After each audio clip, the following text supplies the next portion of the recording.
Welcome to Wisdom Unveiled. We're happy you've joined us for the study and discussions on the Emerald Tablets by Billy Carson and other authors. Parisha, an ancient text interpreter and tablet reader, will be hosting this weekly event. She'll be joined by associate speakers from the LCF HD each session, and lines will be open for discussions. So join us on Mondays at 5:30 Pacific Time as we complete the book, and it will be on our YouTube channel, Learning Center for Human Development. And check out our blog at emeraldtabletstudies.com. We will schedule to have anyone that has further studies to join us on the session and share your knowledge. Join us as we read and discuss over the next few weeks the mysteries of time before time. There are many researchers who say this is a source of our religious scriptures and written by God Himself. Come with us on this journey of discovery. Now here is our host, Parisha. So let's go back then to the Key of Wisdom, Emerald Tablet 3, okay? And when we're looking at the various things we want to do here with Wisdom Unveiled, I wanted to start with this book because with what we're looking at the Emerald Tablets, if we can get a grasp on this information and understand Christian biblical scripture, okay, which you find all of the other religions basically somewhere in their scriptures are all saying the same thing. There's a common ground here. So whether this bothers you that it's kind of relating it more to the Christian Bible, I ask you to just bear with that and see it as you know, just information, not religion, okay? And that as we're looking at it and it's being validated by what Toth said, actually puts an esoteric bounce behind it. So please be open-minded enough to just follow it without having religious politics come in, okay? And so with this particular chapter, the reason it excites me is it comes back to dealing with the mathematics of the principles and how it's written here and how some people interpret what Toth says as a lot of very restrictive, suppressive rules, okay? Principles are not rules, they are principles. A principle is that the sun comes up in the east here on this planet and sets in the west. That's a principle. There's no negotiating that. If the sun comes up in any other direction, there's going to be earth changes and a whole lot of physical things make a change. So there's effects that actually happen if we are not within the principle of something. So when he talks about us being in those particular rules or following the wisdom or staying just with the wisdom, what's referenced here is wisdom, our principles. And if we but actually allow ourselves to be open about them, then we begin to see some discovery of just how much more of that we are. Because right now, most of every human being on this earth has been very suppressed with hidden information never given to us. This generation of children have actually more open to them due to you and I than any generation before them. And so we want to keep that possible and actually take some of that to ourselves as well. Okay, so in this, what I work with those of you on the call that are actually very familiar with me and my work and my teaching, okay, every one of us have a code. We are energy, so we're nothing more than sound and light. And when we begin to actually investigate ourselves from those particular understandings, we realize that we're a hologram, that we aren't even really physically here. There is no physical anything here. Okay, and that's hard to deal with if you don't really dig into some of the very hard sciences. Physics is not enough. Okay, you have to go far deeper. And so when you begin to work with energy and you just understand the simplicity of energy, go on the internet and look up energy, look up frequencies, look up hertz, study electricity, and then see how that leads you into other things. Just, start where you can, because you are a code. I am a code. Everything here is a code. No different than when you look at your computer screen and think that you're seeing a picture there. When you look at the computer screen, you're even given the perception of depth. So things become four-dimensional. Okay, that's not real. That's still a two-dimensional surface there. And it's with the quasi-crystals of how you study the emergence that you begin to understand how we experience those things as dimensional. Okay, it's all coded then. So there are mathematical equations to it all. Everything that's here actually has a mathematical equation or it wouldn't be here. And if it's visible, it shares a particular frequency, meaning there's a certain number that has to appear in everything in order for you and I to be able to actually comprehend that through our mind. So the things that are in what we consider the invisible realms or the unseen.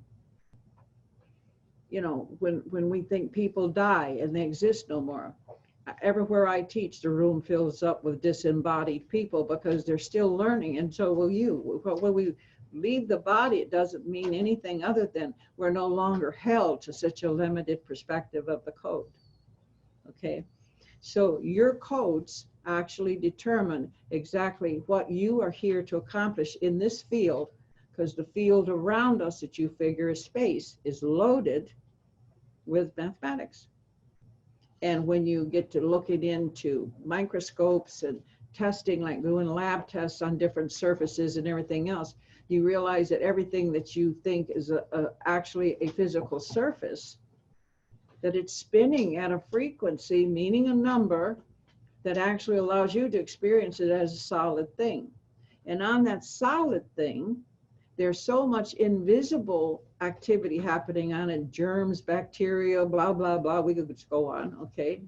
And maybe you use the wrong Windex if it's a glass top and it's throwing off its own kind of slurry vibration. So all of that's in effect as well. But all of it happening because of numbers. And those numbers only run, in truth, in the purest sense of them, from 1 to 9.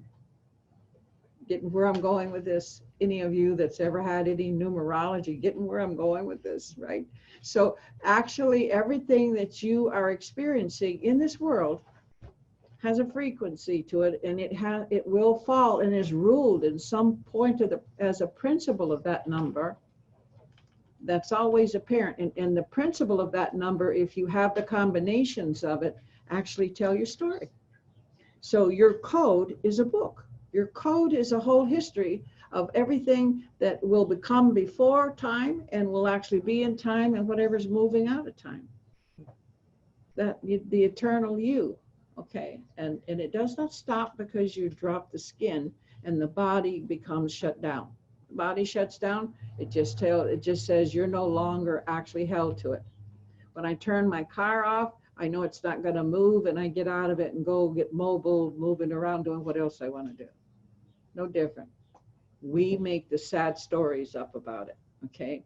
So we're all actually on a ticket, and that's called time. We call that time, at least. And that says that we have a volume of space and effect that we can actually perform a purpose of being here.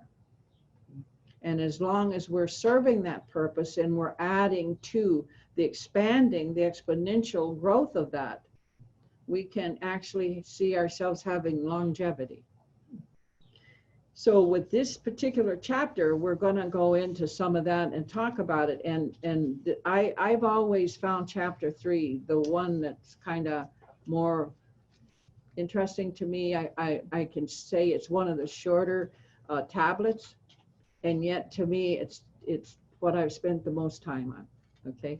So as we go forth, what I've asked a few of you to do, and especially those of the Learning Center for Human Development, to actually join me this week by picking one of the particular scriptures of Thoth and actually giving your interpretation of it.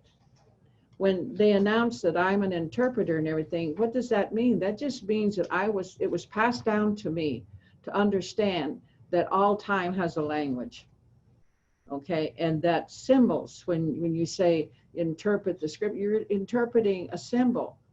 And I've worked with many artists just who consider themselves just straight artists. They've never studied anything esoteric or anything else. Yet I put a picture in front of them, and what they interpret in that picture is amazing. And it always takes them to places they've never studied, and they kind of start frowning as they're talking and telling me interpreting the picture, because it takes them into areas that they feel that they're kind of out of their element. I don't know anything about this, but I'm feeling that it's, and they begin with that, and I tell them, just go ahead, take it as it comes. And I've had every one of them when I put one of the more masterpieces of time, especially the Mona Lisa, okay, and actually find out what a very skilled artist sees in that. You know, I don't see that. And yet I realize they're a tablet reader. Artists know the importance of every little stroke, every little brush stroke, every little dot that they put on it, every smear they make.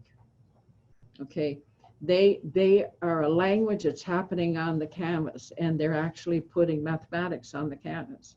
So if it takes a face of design or anything, they used mathematics, something from here to there to get it. So that's how I want you to approach what we're going to be doing here in chapter 3. Because when you get further back, for the first 2 or 3 pages, their scripture is actually dealing with what I call virtues. And then when we get back to hitting with the numbers, we're going to get into some of that. And many of you have already been taking up, and I've had you looking at the divine triangle numerology. The more you learn about numbers and understand physics, you begin to realize that everything around you is an equation. If you can see it, it has a commonality of a particular code and numbers that's actually allowing you to determine it and see it. Okay, so we can begin with that, and I'd like to start by reading the first couple of scriptures here and actually talking to you about that. And then there's a couple more. Okay, I taught the Atlantean, give of my wisdom, give of my knowledge, give of my power, give that they too might have wisdom to shine through the world.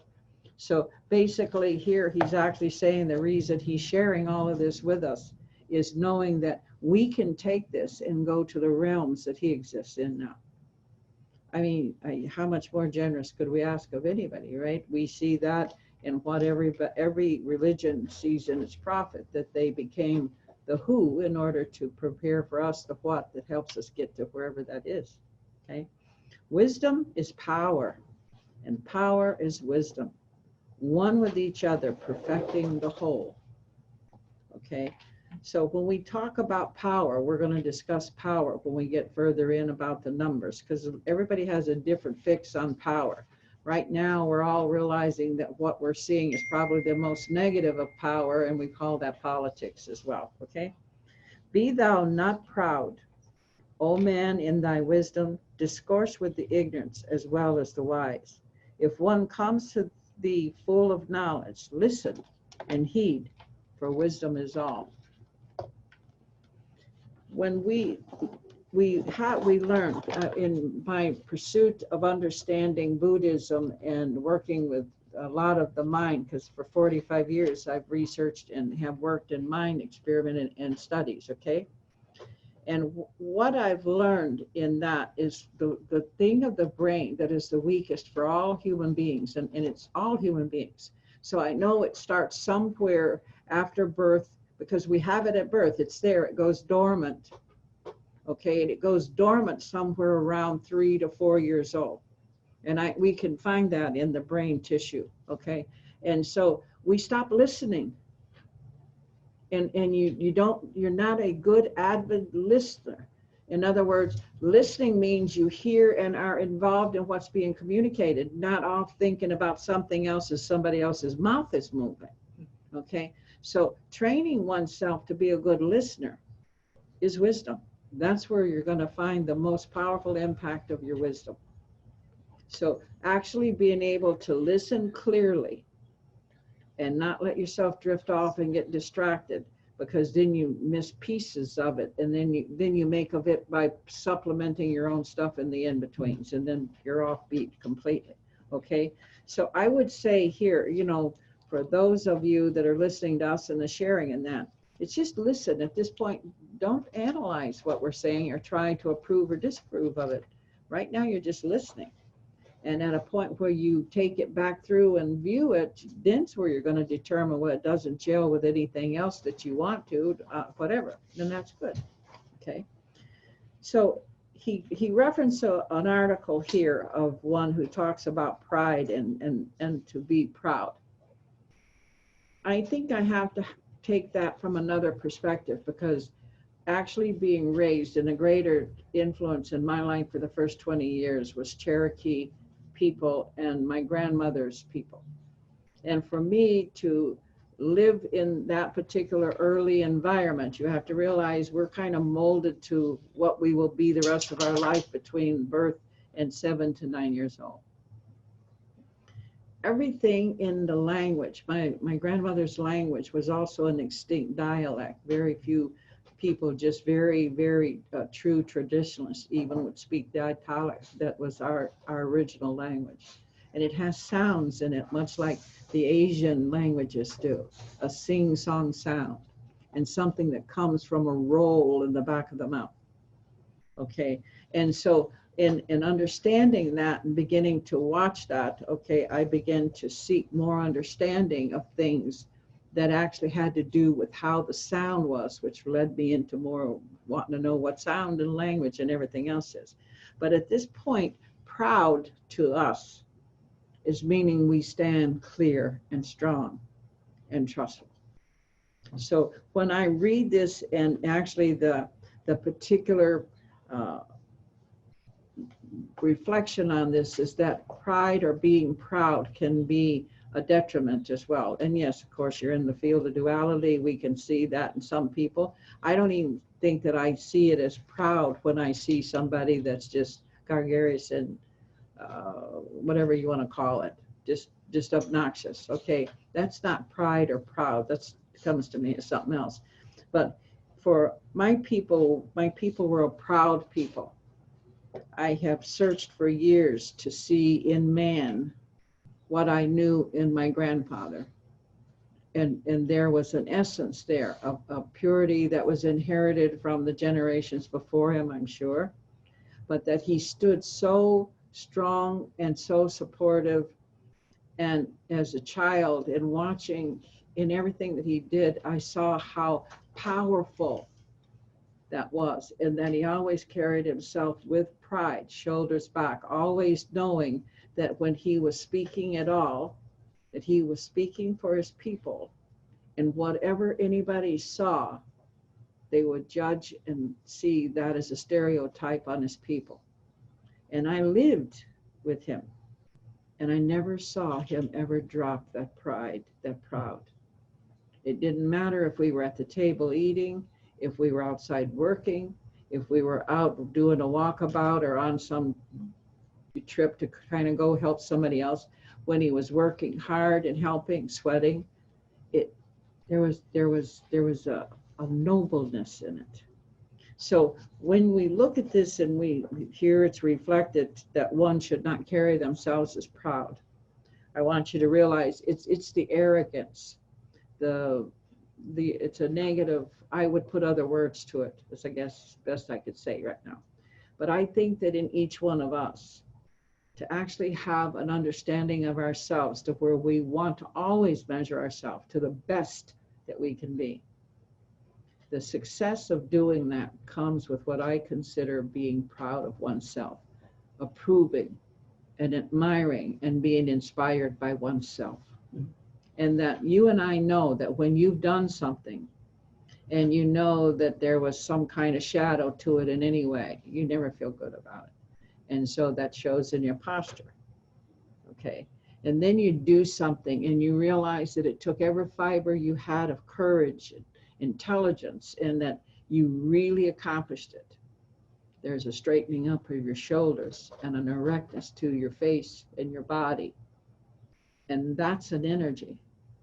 And that's why I want to make sure that when we're studying this, remember this interpretation was by a human being that could only put in his own words the best he could understand these tablets. And the message, especially here in this particular one, the one that we're following, keep thou not silent, and we begin to speak of proud here. They're not talking about the proud of you, knowing that you stand righteously in who you are and of what you are. And so let's not misinterpret that, because he does deal a lot here with not being proud or nasty with it. Okay, all right. And let's go on then to the bottom of page 73. Keep thou not silent when evil is spoken for truth, like the sunlight shines above all. He who oversteppeth the law shall be punished, for only through law comes the freedom of men. Cause thou not fear, for fear is a bondage, a fetter that binds the darkness to men. Okay, so let's deal with that because everybody has a problem with laws, regulations, and the have-tos, right? That's the Anunnaki seeds in the brain that actually stirs all of that up. So what we're talking about here when he's talking about the laws, okay, we're talking principles. And this solar system is a principle, and every planet in it is a principle. And then the universe that we say it's in is another principle. And we start saying that we don't want to follow those rules or acknowledge those principles, and we're going to change that. We're all going to just be universal dust. Okay, so when we're saying here, he says, who oversteppeth the law shall be punished. Okay, and I see a lot of punishment and sin and the devil and all that put a little bit stronger in Christianity that I'm comfortable with. Okay, so to actually say we'll be punished, what that is interpreted again in the tablets in the way we as indigenous people see that is this doesn't come to the word punished like what you use in English. It actually says that there will be a disturbance, and that disturbance will never settle well for us. Okay, so the difference in how I would interpret that and this person has interpreted that is he's used the word punished, and I would say a disturbance. So he who oversteppeth the law shall create a disturbance and shall render unto it his own knowledge, which means he will function at a disadvantage. Now, I think we've all kind of matured in our lives, especially our generation, and I feel every one of you that's on this with me is pretty much in the same pace as I am. I've studied everything I need to know to see the much bigger, greater picture, even with gifts of having perceptions that not everyone actually work with. I still have not found it any different or more advantage to someone well-read and studied. Okay, if you're using what you have learned, you're going to have the advancement of it. So here, when we talk about being punished, we're actually saying that if we don't actually abide to the principle, okay, you're going to have a disturbance. You're going to have turbulence. You're going to have all kinds of things that now you have to adjust with. Either you get used to them and always are out of focus, or you're not actually happy. Okay, and for only through law comes the freedom of men. Meaning if we live within the principles. The other word that I find that's in Christianity, and I find a lot of people resist it, but I also know that when Christians feel saved and they go to the altar for actually being blessed and lifting themselves out of their sins or whatever, that at this point they feel free of all that they were before. And that's a plus, okay? And for only through law comes the freedom of men, means when we abide and surrender. So the word is surrendering to God, surrendering to Christ, surrendering, okay? And people seem to be more willing to do that than to surrender to their own purpose of being here. So when you begin to actually view yourself with having effect, when you begin to listen to me each week telling you that you are here to make a difference, when you matter, you count. Without you, we can't be whole. And that importance is put on you, how you think and how you feed into the field. Then each one of us have a responsibility for the wholeness of what we seek. And that's each one of us. Individual as we may be, it is the sameness and the oneness of what we are. So here when it says, okay, that through the laws, well, that law is said that we are all one and inclusive. So when we separate anything and make it outside ourselves, and I don't care, and I'm talking about your biases, your prejudices, your whatever. Listen to yourself, beloveds, because then you are actually partaking in what he said here, the punishment of it. It takes away from you. It takes away from the possibilities and the probabilities, but most of all, it takes away the purpose of being in this beautiful world and sharing earth in this time. So pay attention to staying within the principles and surrender to them. I've had to learn that the hard way, okay? And I don't regret any of it. Once I was past my own wall of judgment and determination and whatever, on the other side of it, it's so open. It's not like you surrendered to being more suppressed or being jailed or put in a deeper box. It's not that at all. It's when you get out further.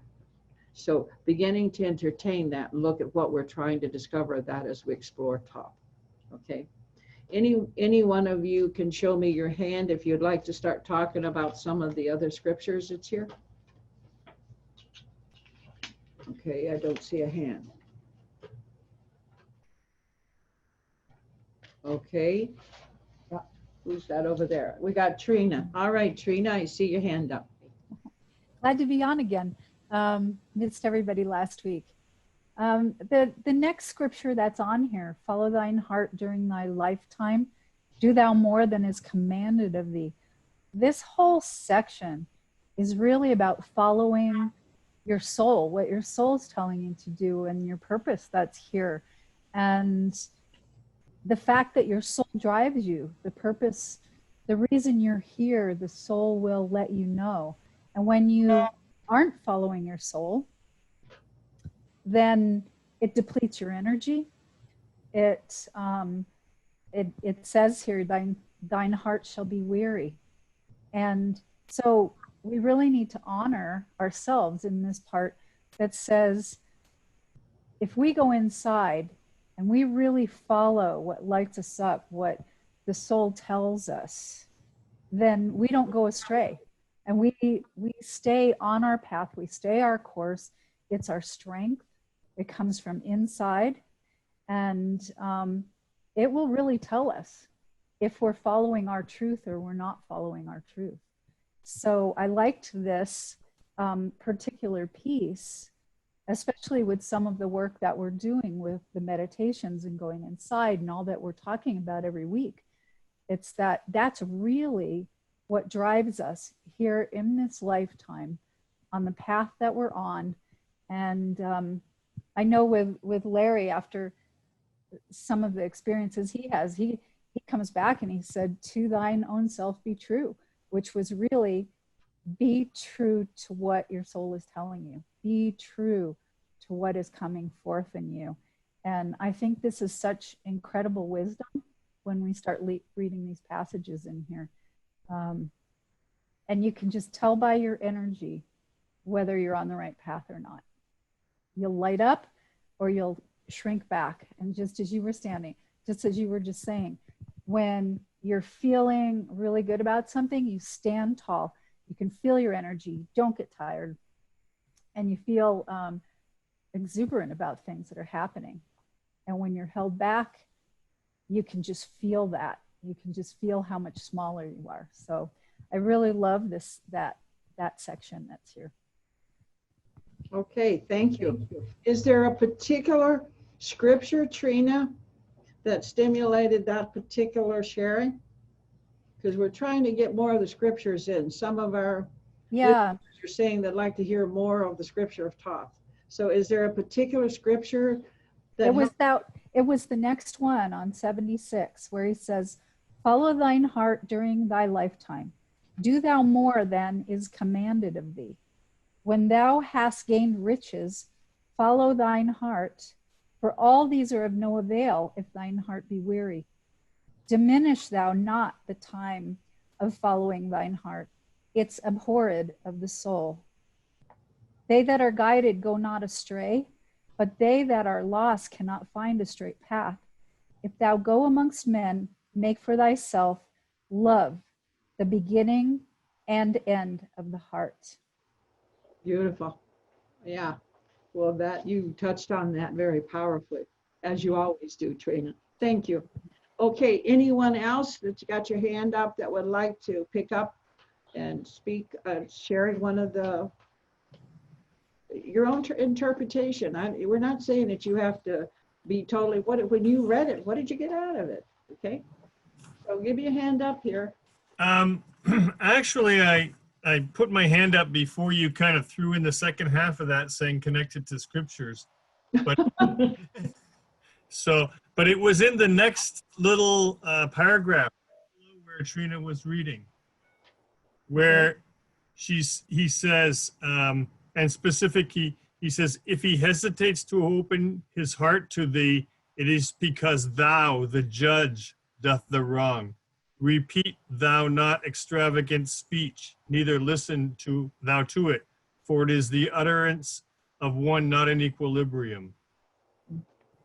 It's just, that was like just, I got to there and it's almost like I just gagged and couldn't read anymore. What did you It just, it feels like sometimes we can become too full of thinking we know so much, and at the same time, and wanting to push it on people. And I find myself having to say, well, watch their reaction. And when it's just not going in, back off. Sometimes feel like I'm, I don't know, talking too much. I hear you. But don't you find yourself when you're doing that, Mike, that you're looking at them, you're not getting feedback from any of their body language that they're comprehending, and then you get more desperate and you try to fill in more to see a reaction that says they understand. You know what I mean?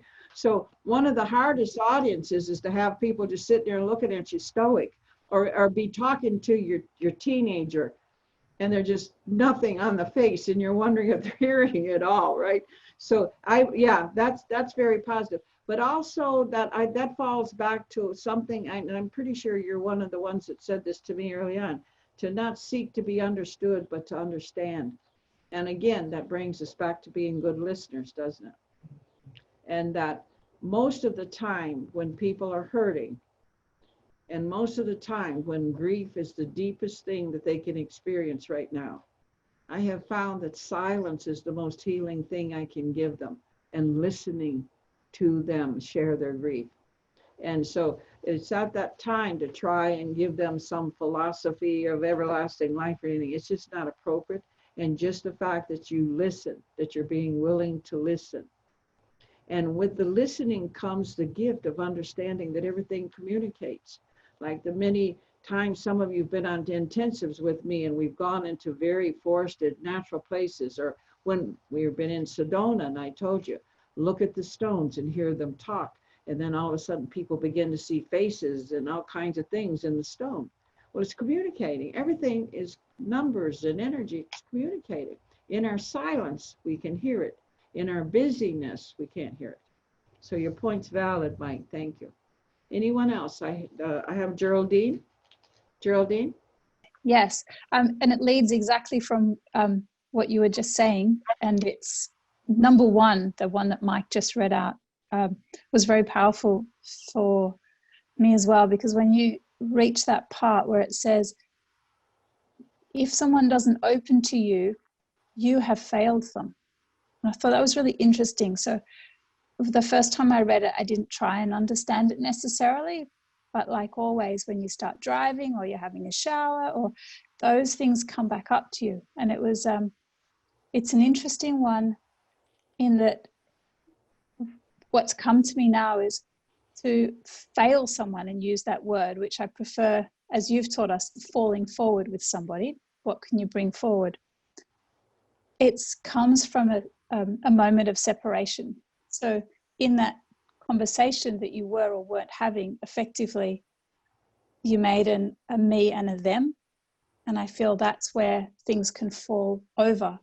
But when in a conversation you come back to the we as a flow of exchange, listening and adding, then you haven't, what they say, failed the other person, because you can't actually fail someone else.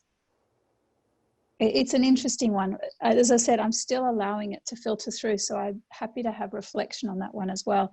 Then the one that comes up so frequently is just the next part. Silence is of great profit, an abundance of speech profiting nothing. Exalt not thine heart above children of men, lest it be brought lower than dust. And again, as you were speaking with us earlier about some of the interpretations of proud or arrogant, it's really quite simple, this one, but deep, in that it's saying, again, you don't need to make yourself big by talking, and talk alone profit nothing. And I think for that, basically due to your education and the way you've been brought up, you're held responsible to respond even when you don't have answers. People expect from you to be able to say something. And here where I feel that he says that you have failed at that point, are you really listening to what they're asking? You know what I mean? Are you really at all listening to what they're asking? Again, we have to listen. And if we're talking from our own thoughts of that, are we really in touch with where they're asking us? So at that point, yeah, we have failed them. It's like the same thing that I teach teachers when I'm working with them. If your students are failing, it's not them, it's you. You're not able to help them grasp in whatever way they need to grasp what it is you want them to know. So you can't just have this one process and stand at the board and do it and expect 20 or 30 individual creative children to all get it. You have to visit the elephant from every part of it, don't you? You have to talk from its trunk to its tail, from its head to its feet, because they need that, okay? So until we know what they're seeking, till we're real sure of what the question is they ask, then anything you say after that could be detrimental to what they need to hear or where they want to go. I have found that if I just try not to say what everybody feels you should say, there's no way you can be a teacher and be polite or say all of the things they want to hear. If you're a teacher, you have to point to them some of the things that they can improve in order to be all that they're asking to be. And you just have to find a place you can put that in. And I agree, in the silence of listening, you will hear a voice in yourself, and your observer will tell you an answer you can give them. And it's really what I work with, and I've taught a lot of you this, is that when they're talking, I don't necessarily feel I have anything to say. All I really respond when I realize they're looking at me expecting me to say something is, I understand, and you're right. They just want to be made right. And it doesn't matter if I'm feeling they're right. For me to actually go where they're asking me to be, I can say, I understand, and you're right. And after that, I watch all the desperateness calm down, and then they begin to go up the tone scale to a higher level of awareness, or the heaviness is left. Just, when all else fails, just say you understand and that they're right. It helps. Okay. Beautiful. Thank you, Geraldine, for sharing that. All right. Who else? Okay. We have Marianne Love. Good, thank you. So I really had to sit with this particular passage as well, and what I reflected on, as in addition, I guess, to what other people are saying, is that to sit and observe, like I know experiencing this with you, grandmother, and other very powerful teachers, is in the silence is a powerful energy transmission almost, and within that, I'm able to let go of what some of the illusion is that, and the confusion is in my mind, and just having someone hold presence in a loving, kind, generous way has helped me let go of what's not true and what I can get past. And it's just that in that silence is a really powerful transmission. Really, it's almost like my frequency raises with the frequency of the teacher around me at that time, and I know we do that for each other. And the other thing I thought about in this passage, he reflects a lot on connecting to the heart, and I realized that within the heart are neurons, and the heart is a thinking brain, and that from what I've understood from you and other teachers, that it's the place where the observer communicates through. So it's the place that I would trust almost the most to listen to. The mind has a lot of influence and programming already from history, but the heart feels to me like this present moment of communication that is held in this moment, and I can often trust it a lot more and speak from that place that feels more peaceful and honest. All right, thank you. Is there any particular verse that actually centers your attention on that? Yes, there was. It was actually through what we've just read, through a lot of it. And then the last bit was silence is of great profit, and abundance of speech profiteth nothing. Hold not thine heart above the children of men, lest it be brought lower than dust. And I think that, and I'm happy you all are paying attention to that, because right now, the key to what we all know that our planet, our people, our world is in a reset mode, beginning to reset, and things are beginning to start up differently. The world that we left 3-4 months ago, the first of this year, okay, all of the prophecies that I've ever read and all the tablets I've ever read have actually equated that at this time there would be a reset. We know that there's things going on out there in open space and in different galaxies, how things are vibrating, change, and all the technology we have can now understand. We're seeing it in our own solar system. It's going to, then if it's all of this is in motion, we are as well, because we are of it, okay? And so when we begin to see that an abundance of speech profiteth nothing, okay? Well, why are you talking? What have you got to say? And if what you want to say has value, are you really emanating that value? And it is a matter of us preaching to others. Like Michael had said, it's not a matter of trying to push people to having or seeing it different. It's just allowing them to hear it from wherever they're hearing it. Remember last week I told you, I find that a lot of my work is in a controversial kind of way. I realize I'm talking to someone who's convinced that they know exactly 100% where they're at. And I just throw a question in there. It's not a matter of me saying you're wrong. I just throw a question in there. I've done it all my life with religions. You know, your religion says this or that. And one of the bigger ones, you know, that I've always tested a Christian clergy with is, okay, let's go back to the beginning, because I never got really any further than the beginning. Okay, there's a place there to where it says in respect that God's talking, and God says, let us create them in our image. Okay, well, how many of them were there? And nobody could ever answer that question, right? And they all deflect going over to something else. And then the other question was, okay, let's go to the begots. Everybody that begot somebody else, it took thousands of years that they lived. Okay, people, we're saying right now, people actually can depend on to live to 75. The medical professions will actually support us to 75, right? So when we're looking at this, how do we expect to talk? Even today, what's going on with the protests and the looting and the politics of racism and everything else that's happening. You're going to only relate to it from where you're at personally in it. It will help you see if you have biases. But to go out and talk to a mob that has determined that they just want to create hell, I don't care what microphone you have, it's not powerful enough for them to hear you. But if I observe them and I do not speak, but I hold my power in my silence with both my feet on soil, I am now the DNA that's dropped inside a big vat of controversy and detrimental activity that begins to emanate out. We all have that. You all can do that.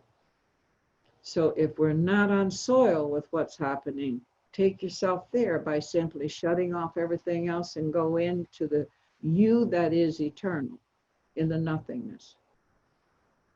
And I have watched activities turn about.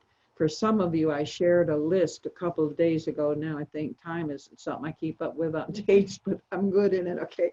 And I passed out that because all of this coronavirus thing is up, and I actually was given to a particular number of people that were asking for prayers, because we have a universal prayer circle, and there's different places on the earth, and we all get together and we send healing energy out, right?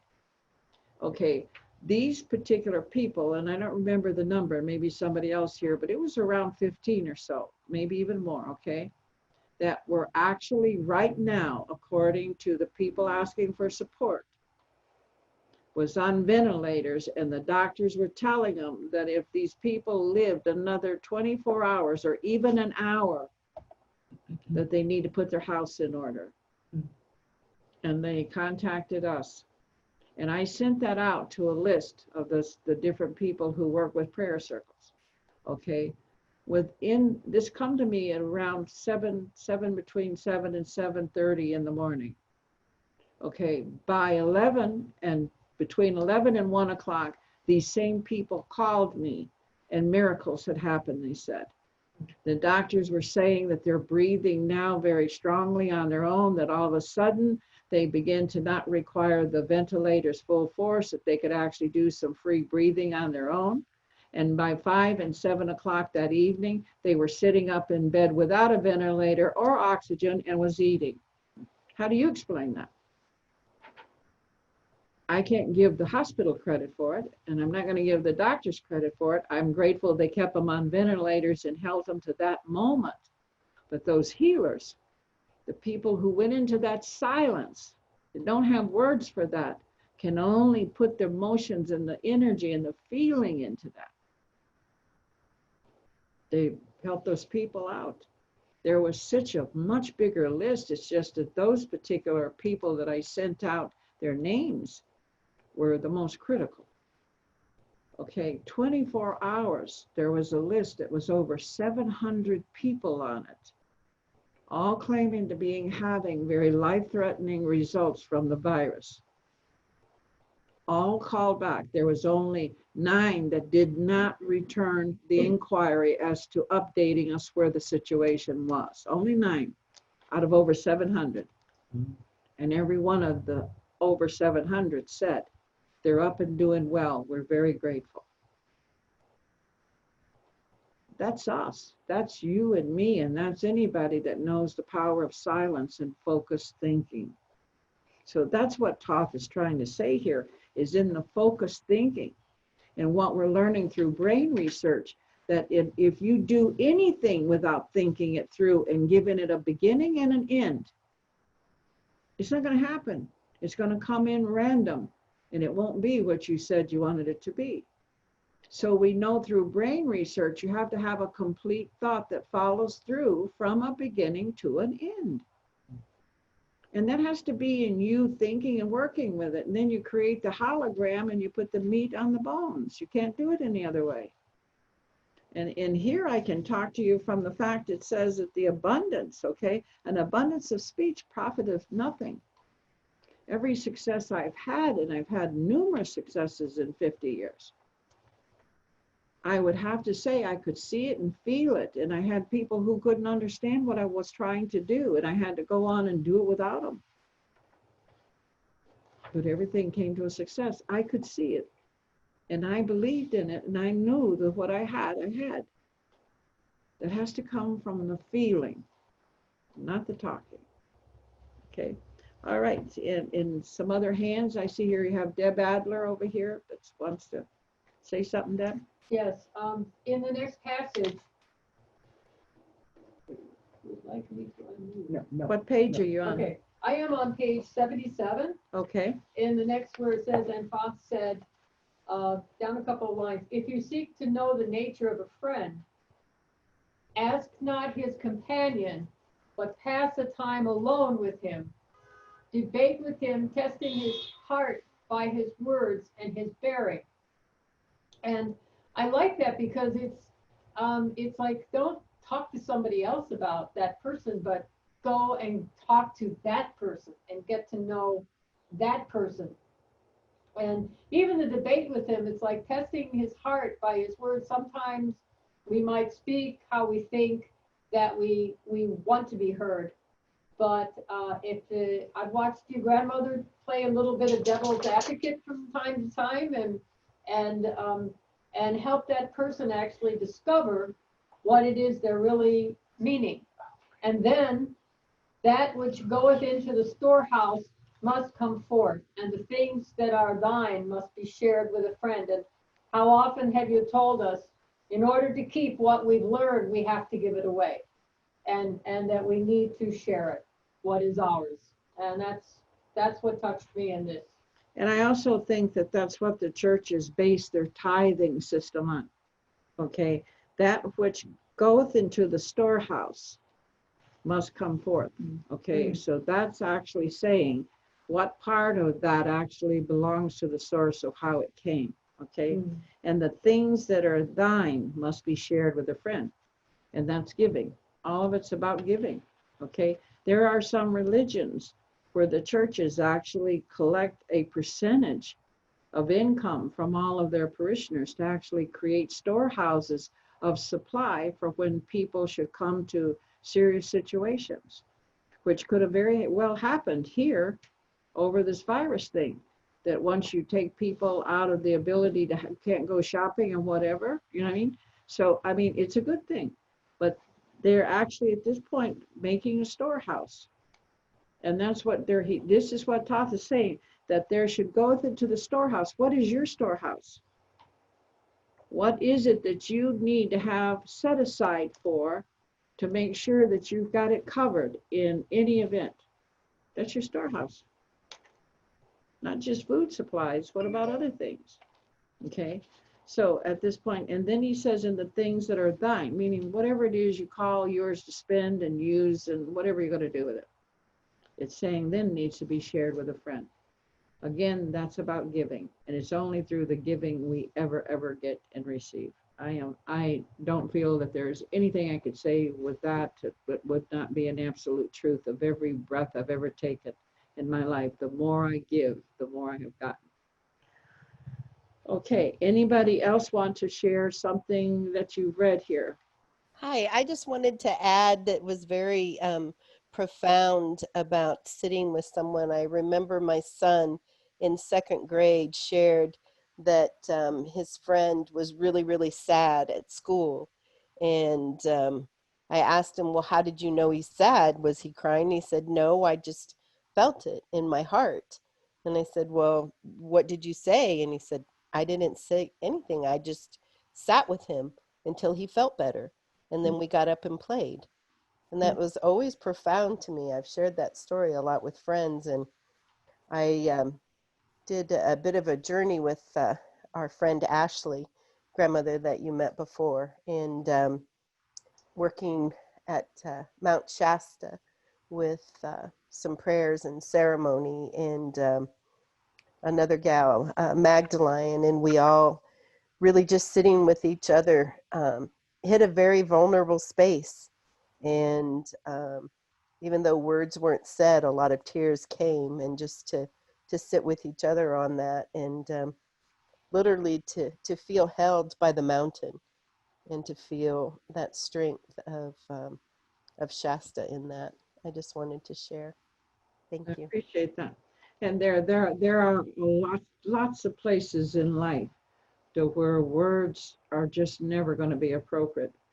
When someone has lost a member of their family or a very close relationship to them, and they're in the state of grief, okay, the best thing and the only thing you can actually ever do for them is sit with them.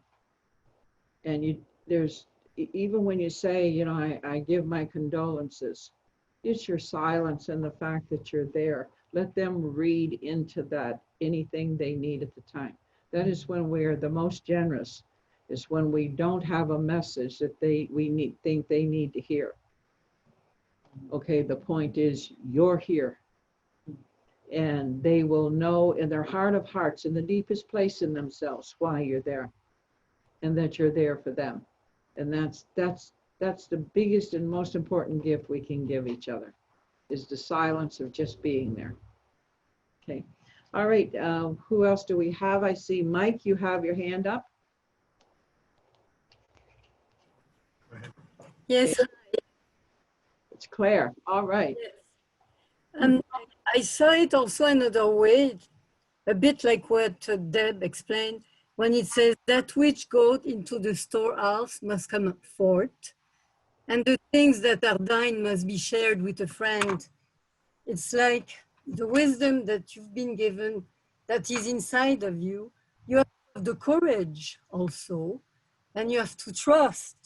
Like you say, surrender to your own purpose of being. You know, like you have to trust that, because sometimes I find myself not saying anything, but wanting to say something and knowing it would help. So what I do, I say, not my words, like you taught us, but your words, not my will, but your will. But it all has to do with the trust of knowing you can be yourself and you can help by being truly yourself. Exactly, exactly, Claire. Thank you. All right, we have anybody else's hands up? I'm looking at a board over here. I see Brooke. Brooke, you have something you want to share? Okay. It's on page 79. It's the part, I'll read it. All eyes do not see with the same vision, for to one an object appears of one form and color, and to a different eye of another. So also the infinite fire, changing from color to color, is never the same from day to day. I thought that was really cool because everybody is different. You can see that, like, especially with me and Mom, we'll be talking about, or even Dad, we'll be talking about the same thing, but we're saying it's different. But no, it's the same thing, but we think it's different because we perceive it differently. It also is the same, it's going back to what you were saying about the school. It's like, nobody learns the same. It might be similar, but it's not the same. You have to do something different for each person because we all are made differently. So that's what I wanted to share. It's wonderful. It's good to see you. It's good to see when the young people can understand this. So I really welcome that. And in identifying with that, I agree with you. And the fact that we're all different codes, because you're studying, you're in depth studying with all of this and the mind lessons and stuff you're learning. And you realize that because we're all coded different, we could not be individual if we weren't coded different. Those codes are going to make us see it from a perspective that nobody else is seeing it. Doesn't mean any of us is wrong. Okay, it means we all have to see it from where we can clearly identify with it, and that's your code. That's your mathematics. So yes, very, very good. All right, anybody else that has a hand up that I can't see? So this paragraph was on page 82, and it said, 3 holds the key of all hidden magic. Creator, he of the halls of the dead, sending forth power shrouded with darkness, binding the souls of the children of men, sending the darkness, binding the souls, the soul force, director of negative to the children of men. The 3, to me, reminded me of the 3 that was the creation, having the positive and negative, and then the observer. And when I see the binding, the souls, I see that as almost a physicality, that we're the souls, we are the exist in a place where nothing exists, but in observation of the positive and the negative, we bring forth everything with our observation within those two I guess ends of the scale, you could say. It reminded me of something that in the Tao Te Ching, and it says the Tao gives birth to one gives birth to 2, and then the 2 gives birth to 3, and the 3 gives birth to all universal things. And all universal things shoulder the yin and embrace the yang. So anything universal, anything in matter exists within the negative and the positive, and that's brought out from the 3, or the observer observing or bringing forth from that field whatever there is in the universe to bring forward. Okay, the principle of 3, what he says here, 3 holds the key of all hidden magic. Creator, he. Okay, again, remember there was a Christian-based interpreter that wrote these interpretations, okay? Yeah. But the truth of that is to say three then is of itself of particular frequency and purpose. In other words, the three principle is a principle, and it holds of itself an embodiment of itself. Okay, so it is a living principle, and that's why he's referencing it as an identity, he. Okay, and so I agree with you, but in the Christian scriptures, we've seen that when you actually understand the word Israel, it's father, mother, baby. Okay, so you see father, mother, child, and then you go into deeper history of the scriptures, and then they made it Father, Son, and Holy Ghost. Okay, so what it doesn't really mean, it's father, mother, and child. Okay, and that's the principle of three. From the one comes two, and then from two, three begins all things. So three says that we then begin to, there's exponential movement, there's organic growth. Okay, and so three holds the principle. So in the number three, the vibration of three, whenever it's in any kind of numerical frequency that we can determine now by computers, there's computers that don't do anything but give you the code of something.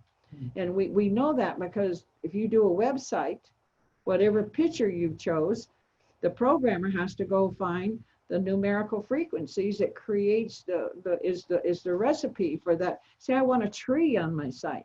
There is a code, a principle that has to be there for a tree to be there. And then what will actually have effect on it will actually be what color. If do I want any flowers on the tree? Do I want a light green leaf? Do I want a thick, deep green leaf? Do I want a leaf to be a simple thing, or is it going to have edges to it? And then there's other codes that have to be added to it. So by the time that programmer starts with one code, which is called the tree, and he's got the form of that, now he has to add other mathematical codes into that to make it become what I'm wanting to see, for it to look like. And that's exactly what we're saying here that the number three does. So actually, the number three took us to the fourth dimension, because that's what your computers are. When you're sitting in front of that screen, you are in fourth dimension. Okay. Very, very good. Anybody else that wants to share anything? Okay, Robbie, you've decided now you can share. Okay. Well, what Steve was just saying takes us into something that seems to be kind of a universal theme, that 8-step process. And on page 83, Carson mentions the coffin of a pedimon that was found that's currently in the Cairo Museum. And there's an inscription chiseled on the side of it that says, I am one that transforms into two. I am two that transforms into four. I am four that transforms into 8. After this, I am one. And like I said, it's a universal theme that's found throughout many different cultures. And Thoth was actually the inventor of this mathematical, or so it says, this mathematical sequencing, and basically put it into the universe, our mathematics of the universe. So one of the questions I had is, who is this I am that's talking here? Is that Thoth, or is that something, is that the universal consciousness that is talking about how it projects itself into the material world? I mean, that is one question I had. I don't know if any of you have any thoughts on that, but definitely made me think about it. And it's interesting that 8-step process is physically how a cell is created. In fact, it takes 7 divisions of the genetic material to take place, and then on the 8th division is actually a cell is formed. So there is a stage, the second stage, when the two when the two bits of information, the two circles come together and they cross over each other, in that space where they're crossing each other, there's a very precise mathematical frequency that happens. And if you were to measure it, the space would exactly provide the exact space to form an equilateral triangle. And that is the, beginnings of our flower of life that was talked about earlier in the book. So I was looking at that, and they call it the Vesica Piscis. And it's actually, that is that geometrical symbol where the two circles are crossing. So it's an extremely important symbol to many cultures because it actually represents, as grandmother was saying, it represents creation itself. If you look at it in one direction, you could say that it represents the womb or the cosmic womb or the birth passage. If you flipped it on its side, it's also known as, it would reveal what they call a cosmic eye. Also, it's known, the translation for that word, it's a Latin word, means bladder of a fish, because that's what the fish bladder looks like when it's pumping air in and out so that it can move around and swim. And it's interesting that that fish bladder symbol is what is used to represent Jesus and Christianity. So, but regardless of where it came from, in all cultures, it has the same meaning, and that is creation. And each of those, in each culture, the symbol was used to attribute a specific meaning, and all of them turn out to be true. And for example, I'll give some examples here. In Christianity, it represents the union of heaven and earth in the body of Christ. In Judaism, it is the root element of the flower of life. In Egyptian mythology, it represents the cosmic mother. In Celtic or Norse mythology, it represents the merging of the god and the goddess. Also in the brain, it represents the amygdala, where that is like our center of emotions, and whatever we're feeling is what we're creating. So regardless of what we're thinking, that's what we're going to create. So it's considered a very sacred symbol. And if you were to take it even a step further, without that symbol, without the Vesica Piscis, sacred geometry wouldn't exist. And as a matter of fact, we wouldn't exist. So how do we use this information? There are some schools of thought that say these two circles represent the physical world and the spiritual world, and therefore create a portal from one to the other. So if you're trying to understand yourself as a physical being in a spiritual universe and move on your way to enlightenment and improve your intuition, this particular school of thought says to meditate on this symbol as much as you can. And when indigenous people actually work with talisman a lot, not just indigenous, when I'm talking, I'm actually talking from a recent experience with a Celtic shaman, and her roots were very deep. In fact, her roots, she's been able to trace back all the way back to a very, very early stage of Viking awareness, okay? And so and I know with my own people, when we set up an altar, we're calling it altar, okay? And how it's spelled means it's a sacred place.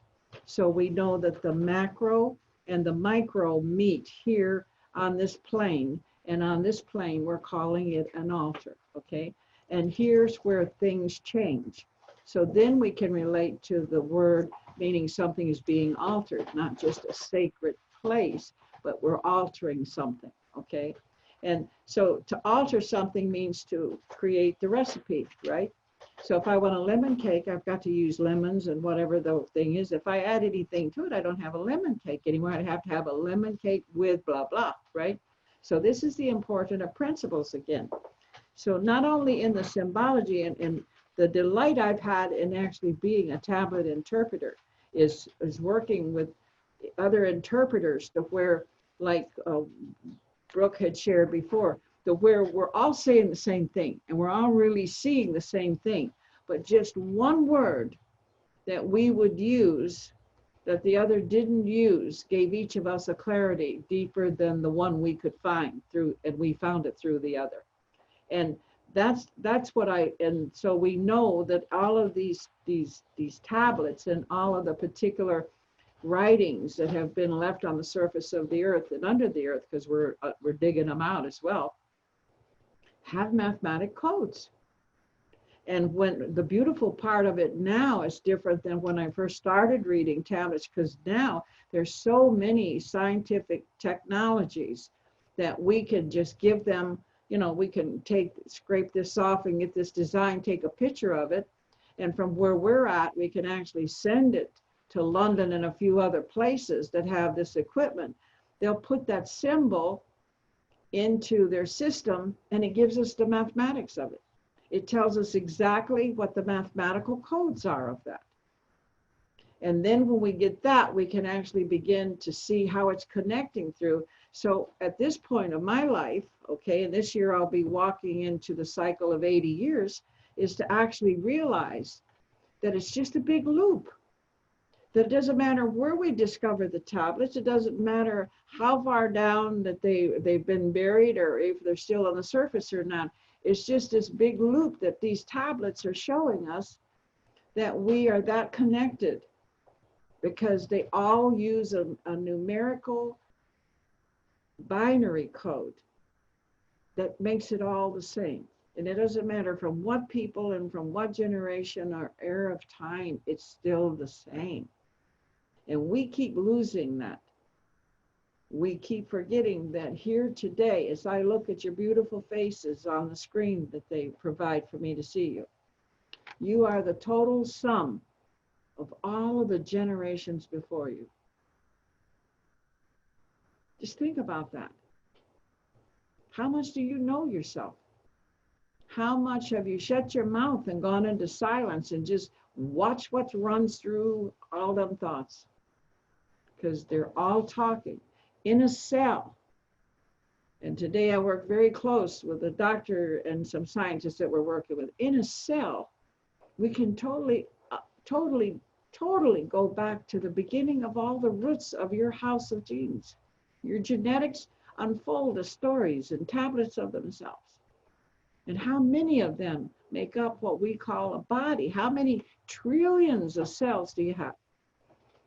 Each one of them a reflection and an echo to the one solid piece that they all make up, which is called your body and mind. So our body in itself is a tablet. Our skeletal system, and I've taught many of you who have worked with me with Earth's Children, the particular, that you have to go to the skeletal system. You can find the very pattern of everybody's codes in the skeletal system.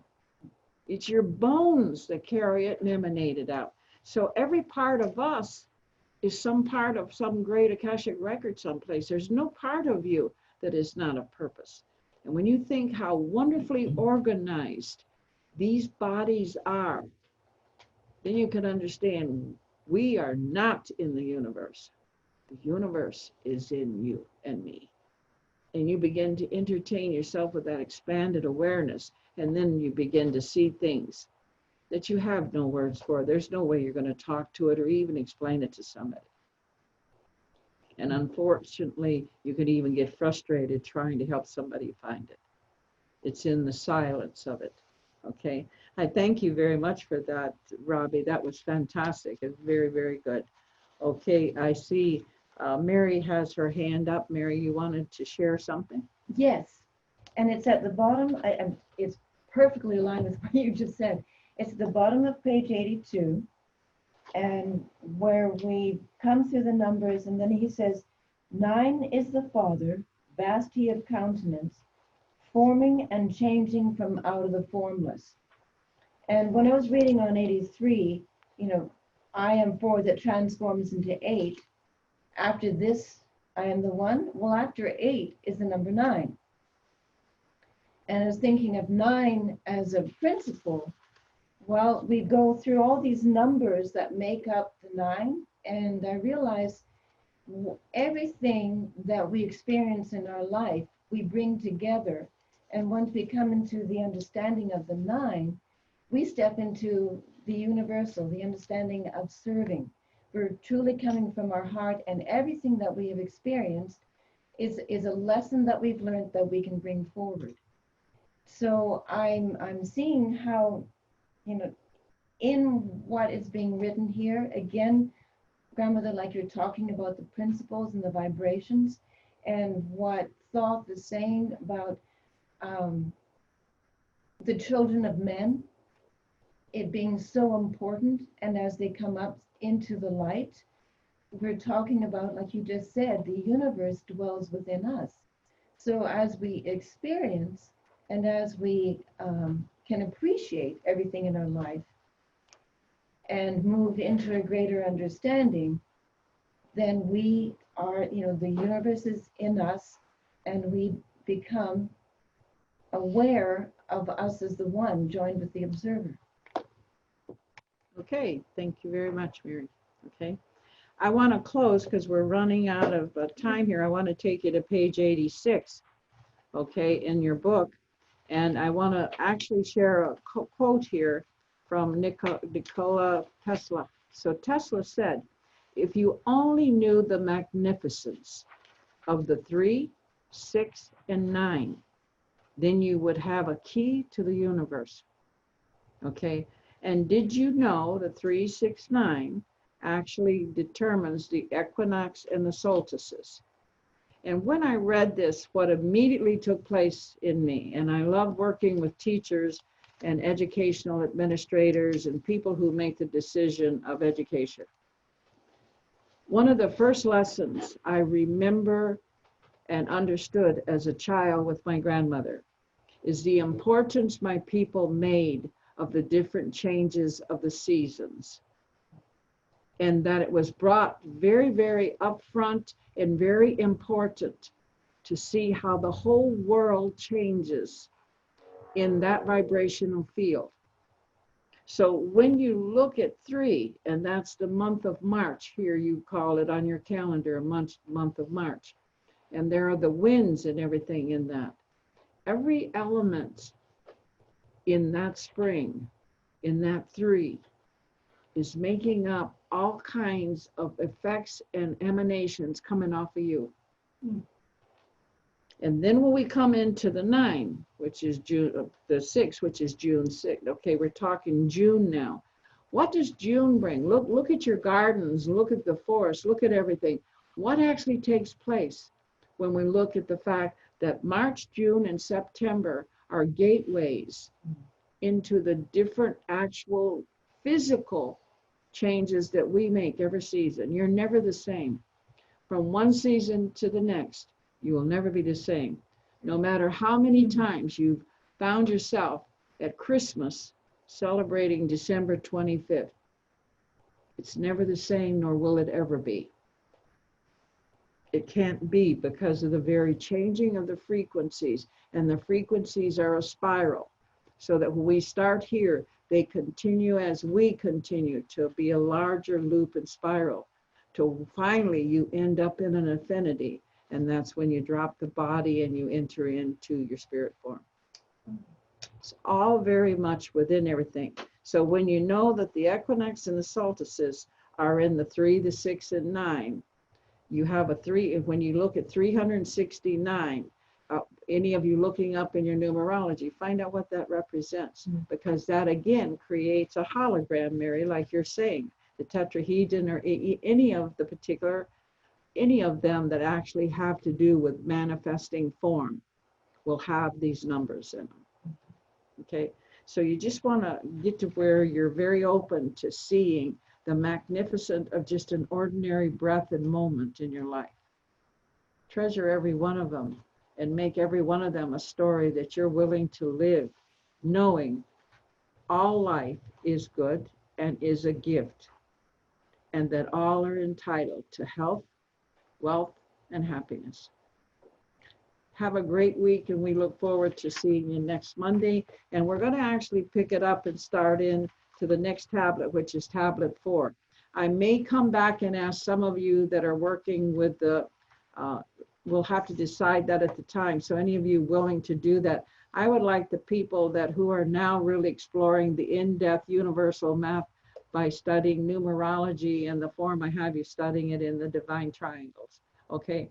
Please come back and share what you do when you apply. Take these numbers and actually add them to the definition of the numbers that you're working with. Okay. And what I've done with the group of you that are working with the numerology, that I'm asking you to get in touch with who you are. You have to ask yourself, all of you on this particular filming that we're doing, who are you? Who do you know you are? Not what you think you are. What do you know you are? You'll find it in your numbers. They resonate. They create the aura that can be seen and measured. And in our technology, you are more aura than you are form. Okay, so begin to discover yourself by actually seeing what your attributes and skills are. And ask yourself, is that how you're living? Is that who you give each day to the time that you have? See the difference of what you become. So we appreciate you very much. You have a wonderful, powerful week, and we'll catch you next Monday. OCO.